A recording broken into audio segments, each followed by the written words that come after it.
Assalamualaikum warahmatullahi wabarakatuh. Perkenalkan, saya Siti Mirza Nuria, mahasiswi Universitas Indonesia Maju. Pada kesempatan kali ini, saya akan menyampaikan tentang fase penyembuhan luka. Luka sendiri adalah suatu kerusakan pada fungsi perlindungan kulit disertai hilangnya kontinuitas jaringan sehingga epitel dengan atau tanpa adanya kerusakan pada jaringan lain seperti otot, tulang, dan nervus yang disebabkan oleh beberapa faktor, yaitu tekanan, sayatan, dan luka operasi. Untuk fase hemostasis dan inflamasi, fase ini terjadi sejak terjadinya injuri hingga sekitar hari kelima. Pada fase ini terjadi proses pertama homeostasis, yaitu usaha tubuh untuk menghentikan perdarahan, di mana pada proses ini terjadi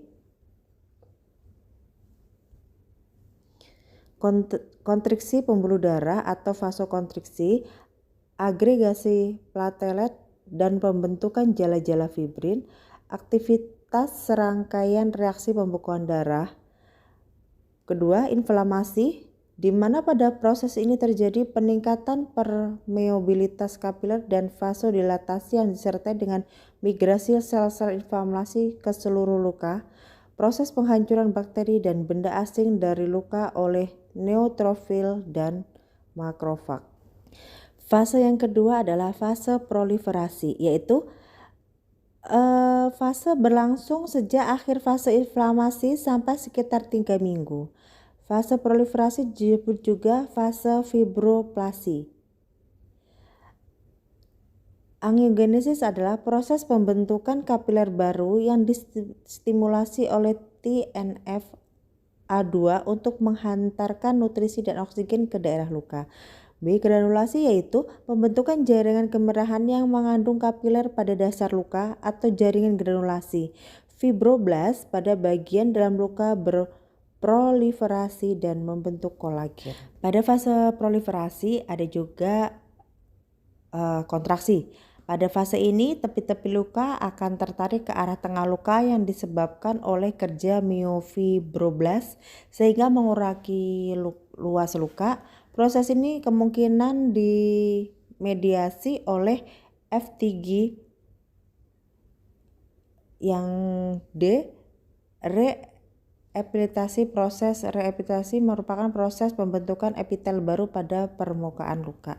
Fase yang terakhir pada penyembuhan luka ada fase maturasi atau remodeling. Fase ini terjadi sejak akhir fase proliferasi dan dapat berlangsung berbulan-bulan. Pada fase ini terjadi pembentukan kolagen lebih lanjut, penyerapan kembali sel-sel radang, penutupan dan penyerapan kembali kapiler baru serta pemecahan kolagen yang berlebih.